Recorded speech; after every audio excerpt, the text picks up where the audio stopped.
Alright guys, so welcome back. This is a little tutorial on how to wire your car amplifier so you can use it in your house for sound. Now, you can run this the same way you would in your car as a power supply, as your battery. You're running your wires to your amp. It's the same idea. The only different idea is that you don't have a remote wire on it. So I'll show you how to use the remote wire. Now, the reason I like using these, there's the Stetsom one. I have this other, this is a 121. At the end of the month, I think I'm going to get a 220.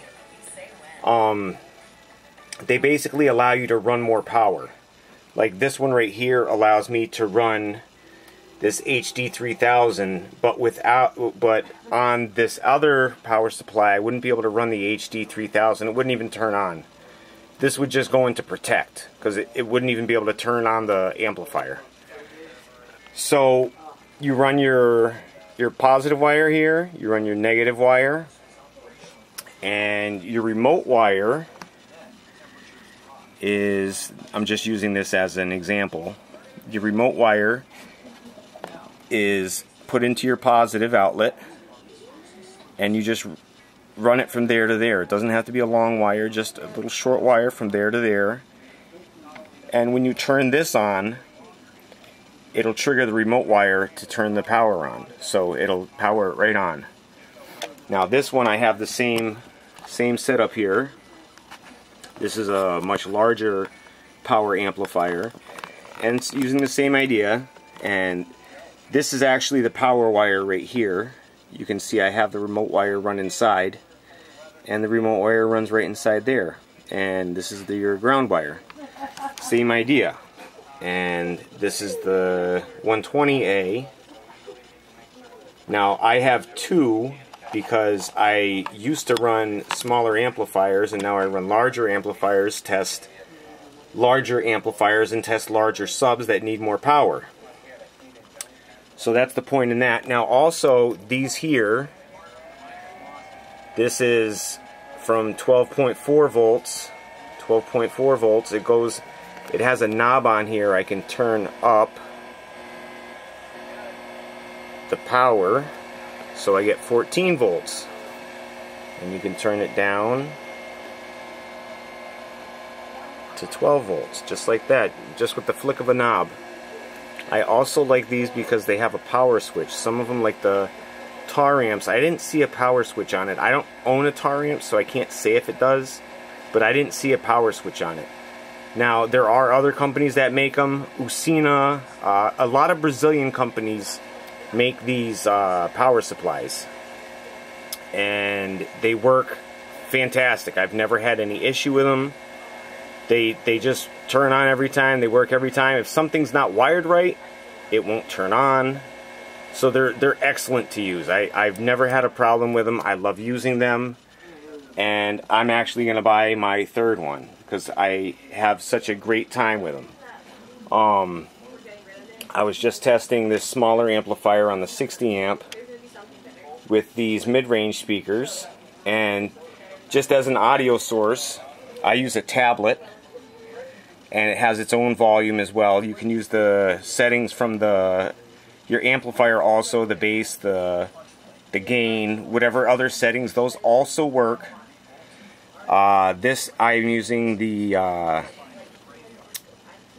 auxiliary plug here from your headphone jack, the headphone jack to the RCA plugs, and that goes into right there, just on your input on your amplifier.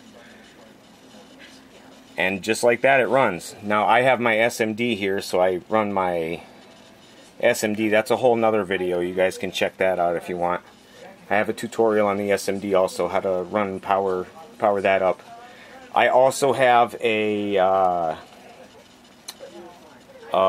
clamp test, how to clamp test your car amplifier with multimeters.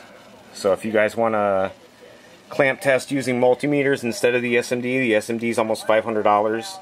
Multimeters are, you can get two for $20 on eBay. You wire your speakers in the same way. This is a 2-channel amplifier. I'm using it for 2 channels there with my speakers.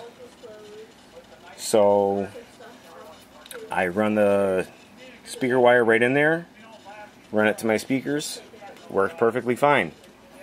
Now there are other amplifiers that they sell on the market. The other amplifiers, I think they do sell them on eBay. I've seen them on Amazon. And instead of 1 input for power and stuff, they have a 3-prong. So what you do is you take your power wire and just split it into 3. And put all 3 power wires on the power. And then the ground is 3 power wires also, so you do the same thing for the power as the ground. You would split your ground wire into 3 wires and plug them all in. And then you have your main power, which is your plugging into your wall outlet. Now, these amplifiers have a plug on them. They plug right into the wall socket. I don't have any issues with that at all. It plugs right in. Now, the other amplifier, or the other power supply, you would make your own outlet. You would either take an end of an extension cord or some kind of cord that has 3 prongs. I think basically it's a ground, a power, and a power. And you would cut those wires, strip them down, and plug your 3 wires in corresponding to the correct powers. I'm actually, my daughter's boyfriend just bought one. He has one on its way, so we're going to be trying one of those out. So I'll have a video on actually how to do those less expensive power supplies, how to wire it up, how to get it going, and we'll have one of those coming up. I think he got a 50 amp, I believe. It's 50 or a 60 amp. So it should be about the equivalent to the power that this thing puts out. Alright guys, if you have any questions, feel free to drop down a comment below. I'll do my best to help you out. Just give me a minute to reply. I have well over 1,000 videos now, guys, so feel free to check those out. Always making something new. I have demoed well over 200 subwoofers on my channel, so there's plenty of content to check out.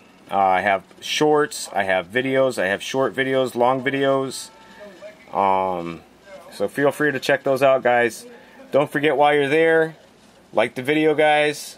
I greatly appreciate that. Appreciate you all watching the videos. Don't forget, while you're there, subscribe to the channel if you're not already subscribed. We'll see you back real soon, guys. You know what I say all the time. Take care of yourselves and each other. And as always, peace.